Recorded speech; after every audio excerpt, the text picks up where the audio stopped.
we won the game. That's the positive.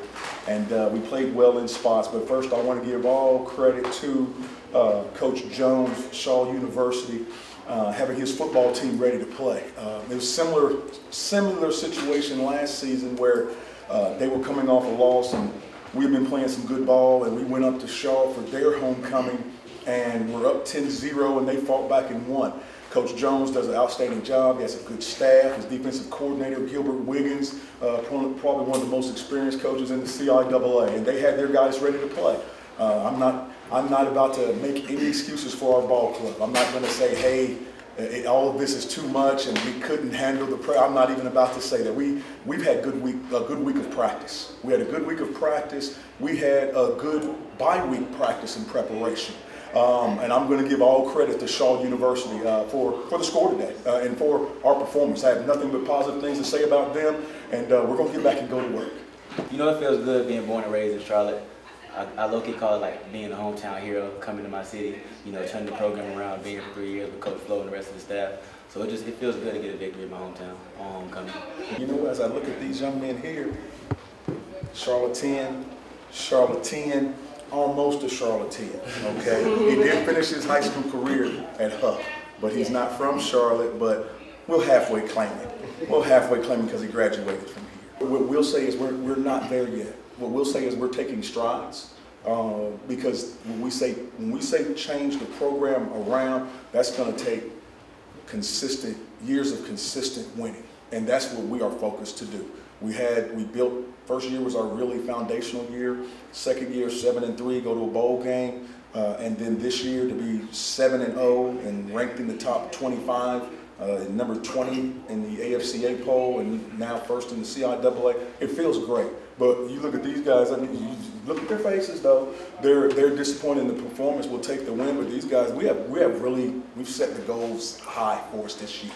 And so what we feel like is we have to get back to work, and we're going to keep building. But it's going to take a few years of some high caliber records before we'll say we've turned it all the way around.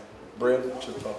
To piggyback off of what Coach said, you know, he had a plan to set the foundation. I feel like that plan is starting to turn over. We're starting to see a little bit of progress, but like he said, we're not satisfied, especially after today's score. Definitely could have did way better. The expectations are just really high, you know, and it's kind of funny to say that because 3 years ago, you know, they weren't that high. You know what I'm saying? So, you know, the fact that we've pushed the expectations down the field that far, you know, it only speaks, you know, towards what we're going towards, you know what I'm saying, what we're going for. So, you know, it feels good, but, you know what I'm saying, we're not satisfied. The job's not finished yet. So, 1-0 each week. You know, we celebrate the win today, and tomorrow, I mean, we're back focused. You know, we got a hard opponent on the road next week, so, you know, just focused on today, celebrating, you know, being safe, and tomorrow, you know, we back in it. When you talk about next week, was today a trap game, or was there? I know you were giving Sean all the credit, and that's fine. But understanding human nature. Herb, I'm gonna take it and I'll let the quarterback talk. Herb, I don't think it's a trap game because we had a bye week.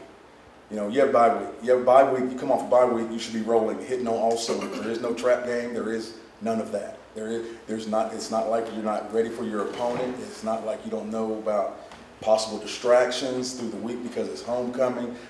There's a preparation to be done, and then you have to carry out the preparation on the field. So we're not going to give our guys the trap game excuse. We're going to give credit to Shaw, and we're going to say we did not perform up to expectation. We're going to get back to it. We just get better every week. We find something that we need to work on every week. Like as I watch film, I go through what I need to work on and just work on that intensively throughout the whole week. So that's all we do. We just focus on what we got to get better at throughout the week. I want to turn back to homecoming. How did the atmosphere of homecoming influence your performance?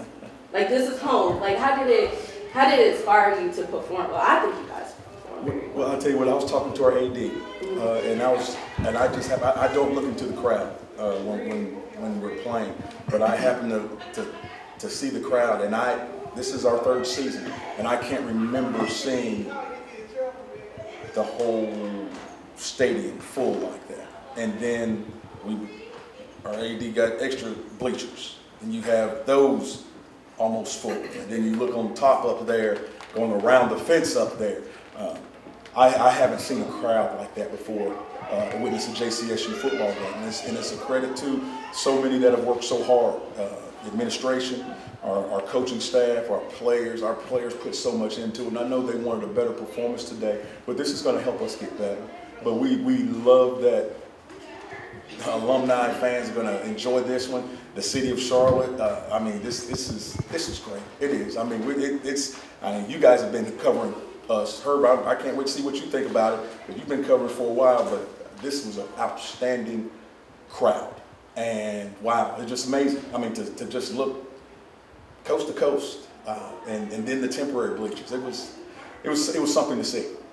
You know, it all goes back to the hours that nobody sees. You know, during the summer when, you know, Ocean came, you know what I'm saying, it's that chemistry that we got to build, you know, behind closed doors. So, you know, on the field every day, throwing the routes on the air, you know, hours at a time, you know, it starts when nobody else can see it. And I feel like it's been getting better week by week.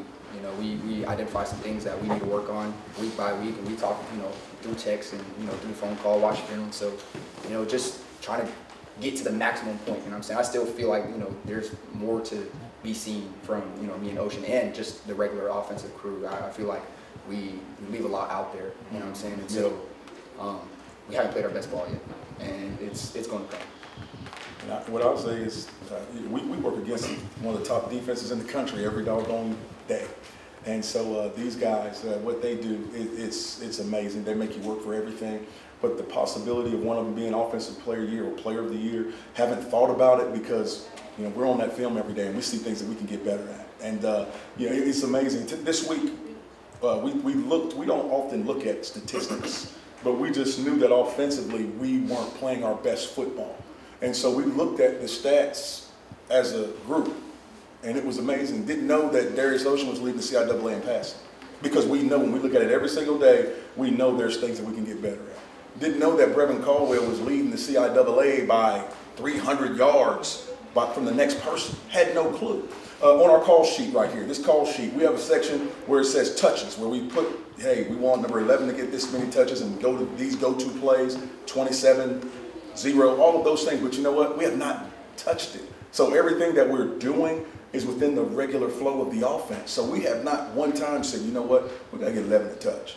We got to do this. So what they're doing is just we're exploiting. You see how we used Brevin today? He was outside first half. Then we put him inside. It's tough for a team to want to try to double team him, but we have other capable receivers that really take the pressure off of Brevin. I mean, I don't even think there's pressure anywhere, but we're not thinking about postseason awards the same way we're not thinking about what's happening in 2 weeks, 3 weeks, or whatever. We really are focused on the daily work, and because, you know, that's when you can get trap games. That's when you can stumble and you know, you know, we didn't play our best ball today, but good teams find a way to win, and so we found a way to win. But that's the whole thing. We know that we're a good team, but we know that we can play better. We haven't played our best ball, which is our defense. Our defense is one of the tops in D2 right now, in the top 10. But we talk about how we can get better. I mean, we're missing run fits. We're missing communication on some passes. So it's not like we're sitting back and resting on, hey, we're 4-0, 5-0, 6-0. These guys are hungry. And this performance right here, I can't wait for this week coming up, because I know we're going to have an even better week of doggone practice. So I would say, first off, our coaching staff, they raise the bar for us each week. So we're not just compelled with just what we do each week. We try to raise the bar each and every week. So the standard is the standard. So we're trying to just shut teams out, just keep doing what we do day in and day out. But it starts in practice. So we come in going against one of the best offenses. So doing that each and every day just helps build us and get us better every day. And while we're on Benari Black, big congratulations to this young man. He is Johnson C. Smith University's first selection to the HBCU Legacy Bowl. We really have set a standard of expectation of what our performance should be, and we didn't hit it on the mark today.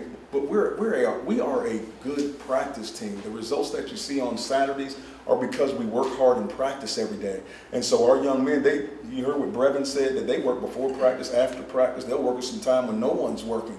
And so to come out and then to not get the full performance that we wanted to get, it's going to be easy to motivate. Our young men know. I mean, we know that, hey, we're going to enjoy this one, but we know it's going to be a tough ball game next week.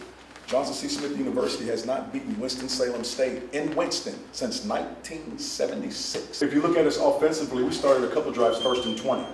That you can't do that. And then we just lack the consistency to finish drives. You saw that. Defensively, I mean, you looked at, I can't remember a team just coming out on the first drive and just marching it down the field. And I think they threw one pass and it was the doggone touchdown.